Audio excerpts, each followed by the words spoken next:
vengeance. Le son des rires venant du salon aurait dû être une mélodie agréable à mes oreilles. Ma femme, Élise, organisait son club de lecture mensuel. Et habituellement, je me retirais dans mon bureau à la maison pour leur laisser de l'espace. Mais quelque chose dans le ton des voix me fit m'arrêter net devant le comptoir de la cuisine. Ma tasse de café à mi-chemin de mes lèvres. Franchement, il est devenu un vrai chantier, déclara la voix d'Élise, claire et distincte à travers la porte ouverte. J'ai épousé un homme, pas un projet de rénovation. Ce loser a besoin d'être remis sur les rails, et j'en ai marre d'être son coach personnel. Les autres femmes éclatèrent en de rire, et je sentis ma mâchoire se crisper. Un chantier, un loser. Je posai la tasse avec précaution, chaque muscle de mon corps figé. En 8 ans de mariage, elle n'avait jamais parlé de moi ainsi. Du moins, pas à ma connaissance. « Oh, chérie, on passe toutes par là », intervint une de ses amies. « Tu te souviens quand j'ai dû apprendre à mon mari à s'habiller correctement ? Les hommes sont parfois incomplets. » Encore des rires. Je m'approchai de la porte, restant hors de vue, mais parfaitement à portée d'oreille. C'était ma maison, mon salon. Et les voilà, à me traiter comme un cas désespéré. « Mais sérieusement ?» continua Élise. « Parfois, je me demande si je ne devrais pas tout arrêter. Il n'est plus l'homme que j'ai épousé. Avant, il avait de l'ambition, du dynamisme. Maintenant, il est juste confortable, complaisant. C'est épuisant. Peut-être qu'il a juste besoin de la bonne motivation. » Suggéra une autre voix. Je reconnus celle de son amie du travail, Camille, celle qui trouvait toujours une excuse pour passer à la maison quand j'étais là. Certains hommes réagissent mieux à d'autres approches. « Qu'est-ce que tu veux dire ?» demanda Élise. « Eh bien, laisse-moi m'occuper de lui, en privé. J'ai des moyens de rappeler aux hommes de quoi ils sont capables. » La suggestion flotta dans l'air comme une arme chargée, suivie de rires complices. Le rire d'Élise était le plus fort. « Mon Dieu, t'es terrible !» dit-elle. Mais franchement, à ce stade, peut-être qu'il a besoin de quelqu'un avec de nouvelles idées. J'ai tout essayé. C'en était trop. La limite n'avait pas seulement été franchie, elle avait été pulvérisée. Je redressai les épaules et entrai dans le salon. 5 femmes se tournèrent vers moi, leurs expressions passant de l'amusement à la surprise, puis à une panique à peine dissimulée. « Mesdames !» dis-je d'une voix calme et contrôlée. « Vous appréciez votre discussion littéraire ?» Le silence fut assourdissant. Le visage d'Élise vira au cramoisi. Mais Camille, celle qui avait proposé de me réparer, semblait trouver ça amusant. Elle se renversa dans son fauteuil, un sourire narquois aux lèvres. « On parlait juste de développement de personnages », dit-elle, sa voix dégoulinant de fausse innocence. « Comment certains personnages ont besoin de guidance pour atteindre leur plein potentiel. »« Développement de personnages », répétai-je, hochant lentement la tête. « Intéressant. Et quel personnage comptiez-vous développer en privé ?» Les autres femmes se tortillèrent. Mal à l'aise, mais Camille en rajouta. « Eh bien, certains personnages sont plus compliqués que d'autres. Ils ont besoin de quelqu'un qui sait comment s'y prendre pour révéler leurs forces cachées. » Élise retrouva enfin sa voix. « Chérie, on était juste quoi ?» Je me tournai directement vers elle, juste en train de discuter de comment ton mari est un loser qui a besoin d'être réparé. Juste en train d'écouter les propositions de ton ami pour s'occuper de moi en privé. Juste en train de rire de l'épuisement que représente notre mariage. » La pièce devint silencieuse. La bouche d'Élise s'ouvrit et se ferma comme un poisson hors de l'eau. Mais aucun mot n'en sortit. Camille, elle, semblait penser que tout ça n'était qu'un jeu. « Allez, » dit-elle en se levant et en s'approchant de moi. « Ne sois pas si susceptible. On dit juste que tout homme peut s'améliorer. Et chérie, un homme comme toi a clairement besoin de quelques ajustements. Peut-être que quelqu'un qui sait ce qu'elle fait pourrait t'aider à te rappeler ce que c'est d'être un vrai homme. » L'audace était sidérante. Dans mon propre salon, devant ma femme, cette femme me faisait pratiquement des avances tout en m'insultant. Je regardais Élise, attendant qu'elle me défende, qu'elle mette fin à ça, qu'elle montre ne serait-ce qu'une once de loyauté envers son mari. Au lieu de ça, elle resta figée, coincée entre son embarras et l'audace de son amie. « Vous savez quoi ?» dis-je, ma voix devenant plus basse, plus dangereuse. « Je pense que cette réunion du club de lecture est terminée. En fait, » continua Camille, prenant apparemment ma retenue pour de la faiblesse. « Je pense qu'on arrive à la partie intéressante. Parfois, un homme a besoin qu'on lui montre ce qu'il manque. Ce qu'il pourrait avoir s'il se donnait vraiment, ce fut le point de rupture. Pas pour moi. J'étais d'un calme glacial. Mais pour Élise, elle revint soudain à la réalité, réalisant à quel point la situation avait dégénéré, à quel point elle en avait perdu le contrôle. « Tout le monde doit partir. dit-elle en se levant brusquement. Maintenant, cette réunion est finie. Mais on était juste, commença une autre amie. Maintenant, la voix d'Élise se brisa sous l'effet de la panique. Tout le monde dehors. Les femmes rassemblèrent rapidement leurs affaires, certaines gênées, d'autres confuses. Mais Camille, celle qui avait déclenché tout ça, prit son temps, s'assurant de frôler mon épaule en sortant. « Appelle-moi si tu changes d'âge d'avis » murmura-t-elle, assez fort pour qu'Élise l'entende. « Je sais exactement ce dont tu as besoin. » Dès que la porte se referma derrière elle, Élise se tourna vers moi, son visage mêlant panique et désespoir. « Écoute, ce n'était pas ce que ça semblait être. » On discutait, et les choses ont dérapé. Et je levai la main, l'arrêtant au milieu de sa phrase. « 8 ans, dis-je doucement, 8 ans de mariage. Et voilà ce que tu penses vraiment de moi. Voilà comment tu parles de moi à tes amis. Non, ce n'est pas... Et quand ton ami a proposé de me réparer en privé, tu as ri, tu as suivi le jeu, tu es resté là, à la laisser nous manquer de respect à tous les deux dans notre propre maison. » Le poids de ce qui venait de se passer l'atteignit enfin. Je le vis dans ses yeux, la prise de conscience qu'elle avait franchi une limite irréparable. « Je suis désolé, » murmura-t-elle. « Je suis tellement désolé. Je ne voulais pas. »« Si, tu le voulais. » Ma voix restait mortellement calme. Et maintenant, je sais exactement où j'en suis dans ce mariage. Le silence s'étira entre nous comme un gouffre. Élise restait là, des larmes se formant dans ses yeux, attendant que j'explose, que je crie, que je lui donne quelque chose à quoi réagir. Au lieu de ça, je me dirigeais vers la fenêtre et regardais la rue où ses amis montaient dans leur voiture, probablement déjà en train de s'envoyer des messages sur le drame auquel elle venait d'assister. Tu veux savoir ce qui est vraiment épuisant ? Dis-je sans me retourner. Être marié à quelqu'un qui te voit comme un projet, quelqu'un qui discute de tes défauts avec ses amis, comme si tu étais un appareil cassé à réparer. Je ne voulais pas dire ça comme ça, dit-elle, la voix tremblante. J'étais juste en train de me défouler, et elles m'ont encouragé à... À quoi ? À laisser ton ami me réparer en privé, à envisager qu'une autre femme puisse faire ce que toi. Apparemment, tu ne peux pas... Je me tournai pour lui faire face, et elle tressaillit en voyant l'expression dans mes yeux. Tu as une idée de ce que j'ai ressenti ? En entendant ma propre femme donner à une autre femme la permission de me faire des avances, elle ne te faisait pas d'avance. Elle plaisantait. Elle jouait la comédie. Vraiment, je m'approchai, et elle recula d'un pas, parce que ça n'avait pas l'air d'une blague quand elle m'a dit qu'elle savait exactement ce dont j'avais besoin. Quand elle m'a frôlé en partant, quand elle m'a dit de l'appeler si je changeais d'avis, la réalité de ce que son ami avait fait commençait à se faire sentir. Je le voyais sur son visage. La compréhension que ce n'était pas juste une discussion entre filles qui avait dérapé. C'était une trahison à plusieurs niveaux. « Je vais lui parler », dit-elle précipitamment. « Je vais lui dire que c'était inapproprié. Je vais gérer ça. Tu vas gérer ça. » J'éclatai de rire, mais sans humour. Comme tu l'as géré quand ça se passait, comme tu es resté là à la laisser manquer de respect à notre mariage, comme tu as ri quand elle a proposé de me montrer ce que je ratais, j'ai paniqué. Je ne savais pas quoi dire. Tu ne savais pas quoi dire quand une autre femme a proposé de séduire ton mari, dans ton propre salon. Je secouai la tête. La femme que j'ai épousée l'aurait mise dehors immédiatement. La femme que j'ai épousée m'aurait défendu. Pas jointe à l'attaque, elle pleurait maintenant, des larmes amères qui striaient son maquillage. Je ne suis plus cette femme. D'accord, je suis fatigué, stressé, et peut-être que je n'ai pas été la meilleure épouse, mais ça ne veut pas dire... Non, ça ne veut pas dire que tu as le droit de m'humilier pour t'amuser. Ça ne veut pas dire que tu as le droit de me traiter comme un cas désespéré à réparer. Et ça ne veut certainement pas dire que tu as le droit de rester là pendant que ton ami propose de s'occuper de moi en privé. Je me dirigeais vers le canapé où elles étaient toutes assises, ramassant un des verres de vin qu'elles avaient laissés. Tu sais ce qui est drôle ? Pendant toutes ces années, je pensais qu'on formait une équipe. Je pensais qu'on construisait quelque chose ensemble.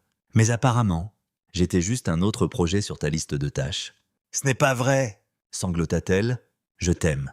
Je t'ai toujours aimé. »« De l'amour ?» Je posai le verre avec soin. « Tu viens de dire à 5 femmes que tu avais épousé un loser qui a besoin d'être réparé. Que tu es fatigué d'être mon coach. Que peut-être tu devrais couper les ponts. » Je la regardais droit dans les yeux. Ça ne ressemble pas à de l'amour pour moi. J'étais juste frustré. Tout le monde se plaint de son mari parfois. Tout le monde n'invite pas ses amis à réparer leur mari en privé. Tout le monde ne reste pas là à rire pendant qu'une autre femme propose pratiquement de coucher avec leur conjoint. Elle ouvrit la bouche pour protester. Mais je continuais avant qu'elle ne puisse parler. Et le pire, c'est que quand elle a insisté, Quand elle est devenue encore plus explicite sur ce qu'elle voulait faire avec moi, tu ne l'as pas arrêtée. Tu es resté figé. Tu l'as laissé nous manquer de respect à tous les deux parce que tu étais trop choqué par ton propre comportement pour te souvenir que tu es censé être ma femme. Je suis désolé, murmura-t-elle. Je suis tellement désolé. S'il te plaît, on peut surmonter ça. On peut aller voir un conseiller. On peut... Surmonter quoi? Le fait que tu me vois comme un échec? Le fait que tu penses si peu de moi que tu envisages l'offre d'une autre femme pour me montrer ce que je rate? Le fait que tu sois resté là à la laisser nous humilier tous les deux? Je me dirigeais vers le couloir. Et elle me suivit désespérément. Où vas-tu? Préparer un sac. Je dors chez mon frère ce soir. Non, s'il te plaît, ne pars pas. On doit parler de ça. On doit trouver une solution ensemble. Je m'arrêtais et me tournais vers elle. Ensemble. Ça fait longtemps qu'on n'est plus ensemble, j'étais juste trop aveugle pour le voir. Ce n'est pas vrai. On est mariés. On est une équipe. Une équipe. Je ris amèrement. Les équipes ne se jettent pas sous le bus pour quelques rires. Les équipes ne laissent pas des étrangers attaquer leurs partenaires. Les équipes ne discutent pas des échecs de l'autre comme d'un divertissement. J'ai fait une erreur. Les gens font des erreurs. Ce n'était pas une erreur. C'était un choix. Tu as choisi de me rabaisser pour te valoriser. Tu as choisi de laisser ton amie franchir toutes les limites de notre mariage. Tu as choisi de rester là à rire pendant qu'elle proposait de me séduire. Je commençais à monter les escaliers et elle saisit mon bras. « S'il te plaît, ne fais pas ça. S'il te plaît, ne me quitte pas. Je ferai tout pour réparer ça. » Je m'arrêtais et regardais sa main sur mon bras. Puis son visage. « Réparer ça. Tu ne comprends toujours pas, n'est-ce pas? Tu penses que c'est juste un autre problème à résoudre, un autre projet à gérer. Mais certaines choses, une fois brisées, restent brisées. Je n'accepte pas ça, dit-elle en resserrant son emprise. Je refuse d'accepter ça. Ce n'est plus à toi de décider ce que j'accepte. Je retirai doucement mais fermement sa main de mon bras. Tu as perdu ce droit quand tu as décidé que j'étais un loser à réparer. Tu l'as perdu quand tu as laissé ton ami me faire des avances dans notre salon. Je n'ai rien laissé faire. J'étais sous le choc. Je ne savais pas comment réagir. Tu savais exactement comment réagir quand je suis entré. Tu savais exactement comment faire sortir tout le monde de la maison. Tu n'as simplement pas assez tenu à moi pour me protéger quand ça comptait. Je continuais à monter les escaliers et elle me suivit. Plaidant toujours, c'est notre maison, notre vie. Tu ne peux pas abandonner 8 ans de mariage à cause d'une mauvaise soirée. Je m'arrêtais en haut des escaliers et la regardais. Une mauvaise soirée. Ce n'est pas une question d'une soirée. C'est une question de qui tu es devenu. C'est le fait que tu me vois comme quelque chose à réparer plutôt que comme quelqu'un qui mérite le respect. Je te respecte. Le respect, ce n'est pas quelque chose qu'on allume et qu'on éteint quand ça arrange. Le respect, ce n'est pas quelque chose qu'on abandonne quand on est avec ses amis. Le respect, soit on l'a, soit on ne l'a pas. Je soutins son regard. Et clairement, tu ne l'as pas. En entrant dans notre chambre pour préparer mes affaires, je pouvais l'entendre pleurer derrière moi. Mais pour la première fois depuis des années, ses larmes ne me touchaient pas. Elles semblaient être une manipulation. Un autre outil pour obtenir ce qu'elle voulait. J'ouvris le tiroir de ma commode et commençai à sortir des vêtements. Derrière moi, elle continuait à parler, à plaider, à essayer de me convaincre que tout cela n'était qu'un malentendu. Mais je savais mieux que ça. Je savais exactement ce que j'avais entendu. Et je savais exactement ce que ça signifiait. La question maintenant n'était pas de savoir si notre mariage pouvait survivre à ça. La question était de savoir si je le voulais. 3 jours chez mon frère m'apportèrent la clarté dont j'avais besoin. 3 jours de paix, sans marcher sur des œufs, sans être traité comme un projet nécessitant une amélioration constante. Mon téléphone vibrait constamment avec des messages d'Élise, chacun plus désespéré que le précédent. Rentre à la maison. S'il te plaît, on doit parler. Je suis désolé. Je sais que j'ai tout gâché. Laisse-moi réparer ça. Je lui ai dit de ne plus jamais nous contacter. J'ai réglé le problème. Je faillis rire à ce dernier message. Elle pensait encore que c'était quelque chose qui pouvait être réglé avec une simple conversation, comme réarranger des meubles ou changer une ampoule. Quand je rentrais enfin à la maison, elle m'attendait dans le salon, l'air de ne pas avoir dormi depuis des jours. Dès que je franchis la porte, elle bondit, l'espoir inondant son visage. « Tu es revenu », dit-elle en se précipitant vers moi. « Je savais que tu reviendrais. Je savais qu'on pouvait surmonter ça. Je suis revenu pour prendre plus d'affaires, » dis-je calmement. Et pour te dire ce qui va se passer ensuite. L'espoir disparut de ses yeux. « Qu'est-ce que tu veux dire ? Je veux dire que ce mariage est fini ? Je demande le divorce. » Non, elle secoua la tête violemment. Non, tu ne peux pas. On peut réparer ça ? J'ai déjà appelé un conseiller conjugal. J'ai pris rendez-vous pour la semaine prochaine. Tu as pris rendez-vous. J'ai haussé un sourcil. Sans me demander, tu as décidé ce qu'on allait faire. Comme toujours. Tu pensais que tu pouvais gérer cette situation comme tu gères tout le reste. Faire un plan, programmer une réunion, cocher la case. Mais ce n'est pas un projet de travail. C'est ma vie. Et j'en ai fini de te laisser la contrôler. Elle pleurait à nouveau. Mais cette fois, c'était différent. Plus désespéré, plus paniqué. Je t'aime, dit-elle. Je sais que je t'ai blessé. Mais je t'aime. Ça doit compter pour quelque chose. L'amour ne suffit pas. Pas quand il n'y a pas de respect. Pas quand tu me vois comme quelque chose de cassé à réparer. Mon téléphone sonna. Je jetai un œil à l'écran et vis un numéro inconnu. J'étais sur le point de refuser l'appel quand le visage d'Élise blêmit. « Ne réponds pas ?» dit-elle rapidement. Trop tard. J'avais déjà accepté. « Allô ? Salut !» Beau gosse. La voix était écœurante de douceur et je la reconnus immédiatement. Camille, l'amie d'Élise, celle qui avait proposé de me réparer. « Qu'est-ce que tu veux ?» demandai-je. Regardant le visage d'Élise s'effondrer, je voulais m'excuser pour l'autre soir. Les choses ont un peu dérapé. Et j'ai peut-être dit des choses inappropriées. Peut-être, dit-elle en riant. Un son qui me donna la chair de poule. D'accord, j'ai définitivement dit des choses que je n'aurais pas dû. Mais je me disais, peut-être qu'on pourrait prendre un café. Juste pour clarifier les choses. Je détesterais qu'il y ait un malaise entre nous. Clarifier les choses, répétai-je. C'est comme ça qu'on appelle ça ? Eh bien, il y avait clairement de la tension l'autre soir. Et je pense qu'il est important qu'on en parle correctement. Peut-être sans certaines personnes pour compliquer les choses.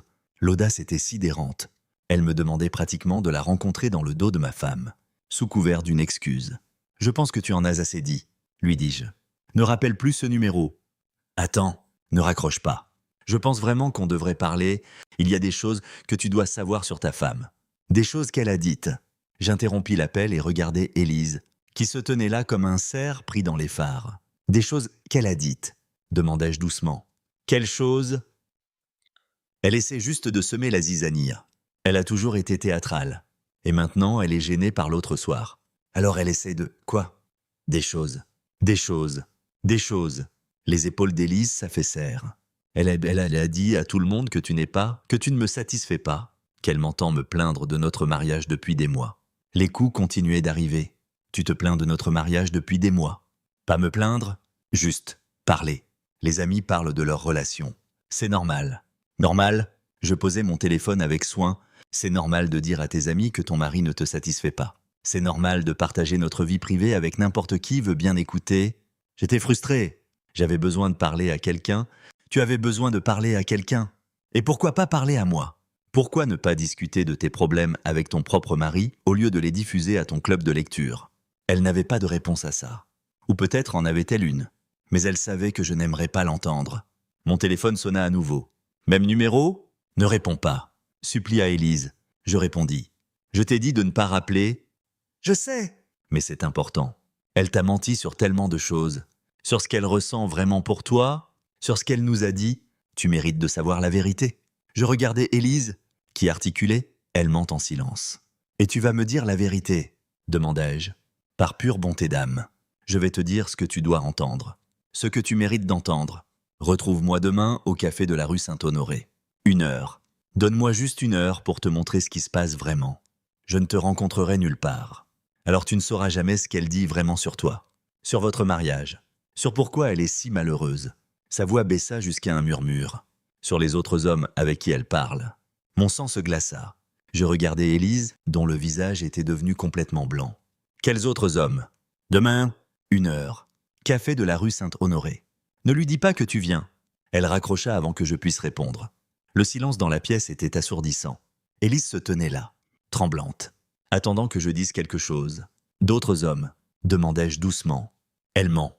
Elle essaye de nous séparer parce qu'elle est jalouse. Elle a toujours été jalouse de ce qu'on a... Tu veux dire le mariage où tu dis à tes amis que je suis un loser qui a besoin d'être réparé. Où tu les laisses me faire des avances dans notre salon. Où tu discutes de notre vie privée avec n'importe qui veut t'écouter. Ce n'est pas de ça qu'il s'agit. Non. Alors de quoi s'agit-il ? Quels autres hommes a-t-elle mentionné ? Qu'a-t-elle dit sur moi qui est pire que ce que j'ai déjà entendu ? Rien. Il n'y a rien de pire parce qu'il n'y a rien à cacher. Mais sa voix se brisa en le disant. Et je savais qu'elle mentait. Tu sais quoi ? Dis-je en ramassant mon téléphone. Peut-être que je vais la rencontrer pour ce café. Peut-être qu'il est temps que j'entende toute la vérité. Non, elle saisit mon bras. S'il te plaît, ne fais pas ça. Elle va te mentir, elle va tout déformer. Elle va faire paraître les choses pires qu'elles ne sont. Pire que quoi? Qu'est-ce qui pourrait être pire que ce que je sais déjà? Elle se remit à pleurer, mais cette fois, je m'en fichais. Cette fois, ses larmes semblaient être un aveu de culpabilité. Je n'ai jamais voulu que tout ça arrive, sanglota-t-elle. Je n'ai jamais voulu te blesser. Mais tu m'as blessé, et apparemment, tu me blesses depuis des mois sans que je le sache. Je me dirigeais vers les escaliers, et elle me suivit. Où vas-tu? Prendre plus d'affaires. Et demain, je vais découvrir quel genre de femme j'ai épousée. S'il te plaît, ne la rencontre pas. S'il te plaît, ne la laisse pas t'empoisonner contre moi. Je m'arrêtai et me tournai vers elle. M'empoisonner contre toi. Tu l'as fait toute seule. Elle propose juste de me montrer jusqu'où ça va. Je suis ta femme. Je devrais être celle en qui tu as confiance. Pas une femme qui essaie clairement de te manipuler. Confiance. Je ris amèrement. Tu as perdu le droit de me demander ma confiance quand tu as décidé de transformer notre mariage en divertissement pour tes amis. Tu l'as perdu quand tu as laissé une autre femme me faire des avances dans notre salon. Et tu l'as définitivement perdu quand tu as commencé à discuter de notre vie privée avec tout le monde sauf moi. Je continuais à monter les escaliers, la laissant pleurer dans le couloir. Demain, je découvrirai à quel point mon mariage avait été un mensonge. Ce soir, je préparerai mes valises et me préparerai au pire. Parce que quelque chose me disait que ce que j'avais déjà découvert n'était que la pointe de l'iceberg. Le café de la rue Saint-Honoré était plus animé que je ne l'attendais pour un après-midi de jeudi. J'arrivais 10 minutes en avance, choisissant une table dans un coin où je pouvais voir toute la salle. Je ne savais pas à quel jeu jouait cette femme, mais j'allais contrôler autant que possible la situation. Elle entra pile à l'heure, balayant la salle du regard jusqu'à ce qu'elle me repère. Aujourd'hui, elle avait l'air différente, plus discrète, moins prédatrice.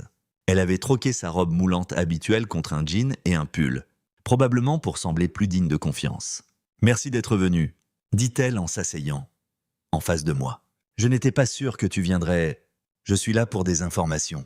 Rien d'autre. » Elle hocha la tête, commandant un latte quand la serveuse passa. Je restais sur un café noir, voulant que ça reste bref. Je sais que tu penses que je suis la méchante dans cette histoire. Commença-t-elle. Mais ce n'est pas le cas. Je suis juste quelqu'un qui a vu un homme bien se faire détruire par une femme qui ne le mérite pas. Va droit au but. Ta femme se plaint de toi depuis plus d'1 an, pas juste en se défoulant, mais en te démolissant systématiquement auprès de quiconque veut l'écouter. Elle nous a dit que tu es ennuyeux au lit, que tu t'es laissé aller, que tu n'as plus d'ambition. Je gardais une expression neutre, bien que chaque mot fasse l'effet d'un coup de poignard. Et tu l'as cru? Au début, oui. Mais ensuite, j'ai commencé à faire attention quand j'étais près de toi. Tu n'es pas ennuyeux, tu n'es pas paresseux. Tu es juste marié à quelqu'un qui n'est jamais satisfait de rien. Pourquoi tu me dis ça? Elle se pencha en avant, baissant la voix. Parce qu'elle fait plus que se plaindre. Elle a testé le terrain avec d'autres hommes. D'abord en ligne, puis en personne. Mon sang se glaça. Quel genre de test? Des applications de rencontres. Elle nous a dit qu'elle regardait juste ce qui était disponible, qu'elle n'allait rien faire. Juste qu'elle voulait se sentir désirée à nouveau. Et tu l'as cru? Je l'ai cru jusqu'à ce que je la voie déjeuner avec un type le mois dernier. Très intime, très proche. Quand je lui ai posé la question, elle m'a dit que c'était juste un collègue. Un collègue, c'est ce qu'elle a prétendu. Mais je travaille avec elle, et je n'avais jamais vu ce type de ma vie. Je traitais lentement l'information. Application de rencontre. Déjeuner secret. 1 an de plainte sur moi à ses amis. Pourquoi tu ne m'as pas dit ça avant? Pourquoi attendre maintenant? Parce que je pensais qu'elle finirait par se ressaisir. Je pensais qu'elle réaliserait ce qu'elle risquait. Mais après l'autre soir, après avoir vu comment elle m'a laissé te parler comme ça, j'ai compris qu'elle était trop loin pour faire marche arrière. Alors tu as décidé d'être l'héroïne? J'ai décidé d'être honnête. Quelque chose que ta femme ne sait clairement pas faire. Je m'adossai à ma chaise, étudiant son visage. Et toi, qu'est-ce que tu y gagnes? Quel est ton intérêt? Aucun intérêt. Juste, je t'observe depuis 2 ans à ces réunions. Tu es un homme bien qui mérite mieux que ce qu'il a. 2 ans à m'observer. Elle eut la grâce d'avoir l'air embarrassé. J'ai peut-être développé des sentiments pour toi avec le temps, mais ça ne change rien au fait que ce que je te dis est vrai. Au moins, elle était honnête sur ses motivations. Tu as des preuves à propos des applications de rencontres. Des déjeuners, j'ai des captures d'écran de son profil. Elle utilisait un faux nom, mais c'est clairement sa photo. Elle sortit son téléphone, faisant défiler ses photos jusqu'à ce qu'elle trouve ce qu'elle cherchait. Elle tourna l'écran vers moi, et là, c'était elle, Le visage d'Élise sur un profil de rencontre. Souriant à la caméra dans une photo que je n'avais jamais vue, le profil disait « À la recherche de quelqu'un qui apprécie l'aventure et la passion. La vie est trop courte pour se contenter de l'ordinaire. » Je fixais l'écran, sentant quelque chose de froid s'installer dans ma poitrine. Quand a-t-elle été prise? Le profil était actif il y a 3 semaines. J'ai pris cette capture d'écran le lendemain du jour où je l'ai vue avec l'homme mystère, il y a 3 semaines, pendant que je travaillais tard. Pensant que je contribuais à notre avenir, elle était en ligne à la recherche de quelqu'un qui appréciait l'aventure et la passion.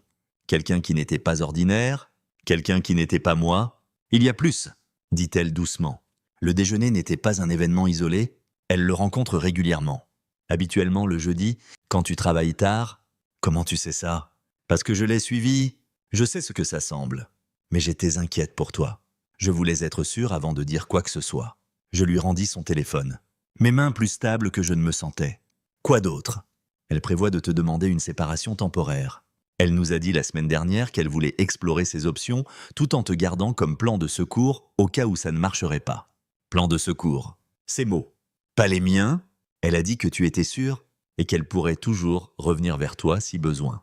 Les pièces du puzzle s'assemblaient, c'est maintenant, les critiques croissantes, les plaintes à ses amis, la façon dont elle me traitait comme un projet à réparer. Elle construisait un dossier contre moi, créant une justification pour ce qu'elle prévoyait de faire. « Pourquoi devrais-je te croire ?» demandai-je. « Tu as admis avoir des sentiments pour moi. Tout ça pourrait être des mensonges pour détruire mon mariage. » Ça pourrait, admit-elle. Mais tu sais que ce n'est pas le cas. Tu sais que quelque chose ne va pas depuis des mois. Tu sais qu'elle a changé. Ça explique juste pourquoi. Elle avait raison. Je savais que quelque chose n'allait pas. J'avais juste été trop confiant, trop prêt à croire ses explications, trop concentré à essayer d'être un meilleur mari pour voir ce qui se passait vraiment. « Qu'est-ce que tu attends de moi ?» demandai-je. « Rien. Je voulais juste que tu saches la vérité avant que tu perdes plus de temps à essayer de sauver quelque chose qui est déjà mort. Et si je divorce d'elle, tu seras libre de trouver quelqu'un qui t'apprécie vraiment. Que ce soit moi ou quelqu'un d'autre. Peu importe. Ce qui compte, c'est que tu arrêtes de la laisser te détruire. » Je me levai, jetant quelques euros sur la table pour mon café. J'ai besoin de réfléchir à tout ça. Bien sûr, mais ne réfléchis pas trop longtemps. Elle prévoit de faire son mouvement bientôt. La conversation sur la séparation temporaire arrive, probablement dans la semaine. Comment tu sais ça? Parce qu'elle m'a demandé de l'aider à répéter ce qu'elle allait dire. Elle voulait s'assurer de paraître raisonnable et attentionnée plutôt qu'égoïste et cruelle. Je sortis du café, la tête en vrac. Tout prenait sens maintenant. Les plaintes, les critiques, la façon dont elle me traitait comme un inconvénient plutôt qu'un mari. Elle préparait sa stratégie de sortie pendant que j'essayais de sauver notre mariage. Quand je rentrais à la maison, elle m'attendait dans la cuisine, le visage anxieux et plein d'espoir. « Comment ça s'est passé ?»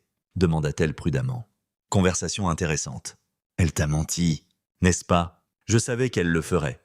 Elle est jalouse de nous depuis des années. » « Nous ?» Je la regardais avec un regard nouveau. « Il n'y a pas de nous? Il n'y en a plus depuis longtemps.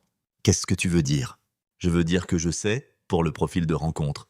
Je sais pour les déjeuners secrets. Je sais pour ton plan de demander une séparation temporaire pour explorer tes options tout en me gardant comme plan de secours. La couleur quitta son visage. Elle t'a dit ça. Elle m'a montré des preuves, des captures d'écran, des photos, des dates, des heures, toutes. Ce n'est pas ce que ça semble. J'étais juste confuse. J'essayais de comprendre ce que je voulais. Tu as compris ce que tu voulais. Tu voulais voir si tu pouvais trouver mieux que moi tout en me gardant au cas où tu n'y arriverais pas. Ce n'est pas vrai. Alors explique le profil de rencontre. Explique les réunions secrètes. Explique pourquoi tu te plains de moi à tes amis depuis plus d'1 an tout en planifiant ton échappée. Elle ouvrit la bouche, la referma. Puis l'ouvrit à nouveau. Aucun mot n'en sortit, car il n'y avait aucun mot pour expliquer ça. J'ai besoin que tu prépares un sac et que tu partes, dis-je calmement. Ce soir. C'est ma maison aussi. C'est notre maison. Et je ne la partage pas avec quelqu'un qui me trahit depuis des mois. Tu peux rester chez une de tes amies. Peut-être celle qui t'a aidé à planifier ta stratégie de sortie. Je ne vais nulle part. On doit parler de ça. On doit surmonter ça ensemble. Il n'y a rien à surmonter. Tu as fait ton choix quand tu as créé ce profil de rencontre. Tu as fait ton choix quand tu as commencé à rencontrer d'autres hommes. Tu as fait ton choix quand tu as décidé que j'étais juste un plan de secours. Je me dirigeais vers les escaliers et elle me suivit. S'il te plaît, ne fais pas ça. S'il te plaît, donne-moi une chance d'expliquer. Expliquer quoi? Que tu m'as menti pendant des mois? que tu préparais ton départ tout en prétendant travailler sur notre mariage, que tu discutais de notre vie privée avec tes amis tout en explorant tes options dans mon dos. J'étais confuse. Je ne savais pas ce que je voulais. Tu savais exactement ce que tu voulais. Tu voulais avoir le beurre et l'argent du beurre. Tu voulais me garder comme filet de sécurité pendant que tu cherchais une meilleure option. J'atteignis le haut des escaliers et me tournai vers elle. Prépare un sac. Pars ce soir. Ne reviens pas tant que tu n'as pas décidé si tu veux d'être marié ou divorcé. Mais décide vite, parce que je n'attendrai pas pendant que tu essaies de voir si tu peux faire mieux que moi. Et si je choisis de rester marié, tu devras regagner ce que tu as jeté. Et franchement, je ne pense pas que tu en sois capable. Pour la première fois depuis que tout ce gâchis avait commencé, je me sentais à nouveau en contrôle. Elle pouvait garder son profil de rencontre, ses réunions secrètes et son plan de secours et découvrir ce qu'il valait sans moi. La séparation temporaire qu'elle planifiait, elle allait la voir, qu'elle le veuille ou non. Elle ne partit pas ce soir-là, ni le lendemain. Au lieu de ça, elle lança une campagne de désespoir qui aurait été pathétique si elle n'avait pas été si calculée. Des fleurs apparurent sur ma table de nuit, mes plats préférés étaient préparés et m'attendaient. Elle acheta même des billets pour un concert dont j'avais parlé vouloir voir il y a des mois. J'ai supprimé mon profil de rencontre, annonça-t-elle le 3e jour, agitant son téléphone comme si c'était un grand geste. J'ai tout supprimé. Je lui ai dit que je ne pouvais plus le voir. Louis, le type du déjeuner. Ce n'était pas sérieux, juste quelqu'un avec qui parler. Mais c'est fini maintenant, complètement fini. Je ne répondis pas.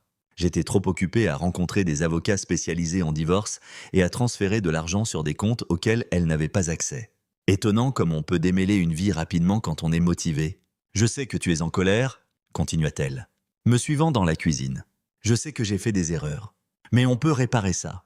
On peut être meilleur qu'avant. Oui. Je sais que j'ai du travail à faire. Mais tu dois faire un effort aussi. Tu dois être prêt à pardonner. Je me tournai vers elle.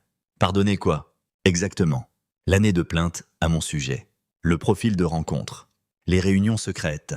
Le plan de m'utiliser comme plan de secours pendant que tu explorais tes options. J'étais en crise. J'étais confuse sur ce que je voulais. Tu étais en crise. Je ris. Et moi ? Alors ? Et les heures supplémentaires que je faisais pour payer cette maison pendant que tu cherchais en ligne quelqu'un qui apprécie l'aventure et la passion. Je ne voulais pas que tu la prennes comme ça. Tu ne voulais pas que je la prenne du tout. Tu voulais me prendre par surprise avec un discours sur la séparation temporaire après avoir déjà aligné mon remplaçant. La sonnette retentit, interrompant sa réponse. Elle me regarda avec espoir, comme si une livraison pouvait sauver notre mariage. J'ouvris la porte et trouvai un coursier avec des documents légaux, des papiers de divorce, déposés et prêts à être signés. « Qu'est-ce que c'est ?» demanda-t-elle, la voix tremblante en lisant les documents. « Ta liberté, l'aventure et la passion que tu cherchais. » « Je ne veux pas divorcer. » Tu voulais une séparation temporaire. C'est mieux, plus propre, plus honnête, plus de faux-semblants, plus de plans de secours, plus de mensonges. Elle lâcha les papiers comme s'ils étaient en feu. J'avais peur. J'avais une sorte de crise de la quarantaine. Les gens font des erreurs quand ils ont peur. Peur de quoi ? D'être marié avec moi, d'être coincé avec quelqu'un d'ordinaire, peur de devenir invisible, peur de t'ennuyer, peur de rater ta vie. Alors tu as décidé de me rendre invisible à la place. Tu as décidé de me traiter comme un meuble pendant que tu découvrais ce que tu voulais vraiment. Ce n'est pas ce que j'ai fait. C'est exactement ce que tu as fait. Et maintenant, tu es contrarié parce que je ne vais pas attendre que tu décides si je vaux la peine d'être gardé. Mon téléphone vibra. Un message de son ami. « Comment vas-tu ? Je suis là si tu as besoin de parler. » Je lui montrai le message et son visage blêmit. Elle t'envoie des messages. Tous les jours depuis notre rencontre au café, elle prend de mes nouvelles. Elle m'offre du soutien. C'est drôle comme ton amie me traite mieux que ma propre femme ne l'a fait depuis des mois. Elle essaie de te voler à moi. Mais voler. On ne peut pas voler quelque chose qui a été abandonné. On ne peut pas voler quelque chose qui a été traité comme un plan de secours. Je ne t'ai jamais abandonné. Tu m'as abandonné à l'instant où tu as décidé que je n'étais pas assez... Tu m'as abandonné quand tu as commencé à chercher quelqu'un de mieux. Tu m'as abandonné quand tu as commencé à planifier ta stratégie de sortie. Je ramassai les papiers de divorce et les lui tendis. Signe-les. Mette fin à ça proprement. On sera tous les deux mieux comme ça. Je ne les signerai pas. Je n'abandonnerai pas sur nous. Il n'y a pas de nous. Il n'y en a plus depuis longtemps. J'étais juste trop aveugle pour le voir. Alors je me battrai. Je contesterai le divorce. Je rendrai ça aussi difficile que possible. Je souris. Et elle recula en voyant l'expression sur mon visage. Vas-y. Base-toi, Conteste-les, fais traîner ça aussi longtemps que tu veux. Mais pendant que tu te bats pour garder un mariage que tu as déjà détruit, je serai en train d'avancer. Je trouverai quelqu'un qui veut vraiment être avec moi. Pas quelqu'un qui me voit comme un filet de sécurité. Tu parles déjà avec elle, n'est-ce pas? Tu prévois déjà d'être avec elle. Je prévois d'être avec quelqu'un qui ne passera pas un an à se plaindre de moi, à ses amis, quelqu'un qui ne créera pas de profil de rencontre dans mon dos, quelqu'un qui ne me traitera pas comme un projet à réparer. Elle t'utilise, elle te manipule pour obtenir ce qu'elle veut. Ce qu'elle veut, c'est être avec quelqu'un qui l'apprécie. Ce que tu voulais, c'était me garder sous le coude pendant que tu cherchais une meilleure option. Il y a une différence. Je me dirigeais vers la porte et l'ouvris. Tu as 24 heures pour décider. Signe les papiers et on fera ça à l'amiable. Conteste. Et je m'assurerai que tout le monde sache exactement pourquoi ce mariage s'est terminé. À toi de choisir. Tu ne peux pas me mettre dehors de ma propre maison. Si. Je peux, et je le fais. Cette maison était mon investissement avant notre mariage. L'hypothèque est à mon nom. L'acte de propriété est à mon nom. Tu peux rester chez une de tes amies, peut-être celle qui t'a aidé à planifier ta séparation temporaire. Je ne pars pas, alors je te ferai expulser. À toi de choisir.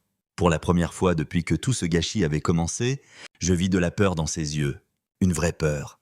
Celle qui vient quand on réalise qu'on a poussé quelqu'un trop loin et qu'il n'y a pas de retour en arrière possible. S'il te plaît, murmura-t-elle. S'il te plaît, ne fais pas ça. Je t'aime.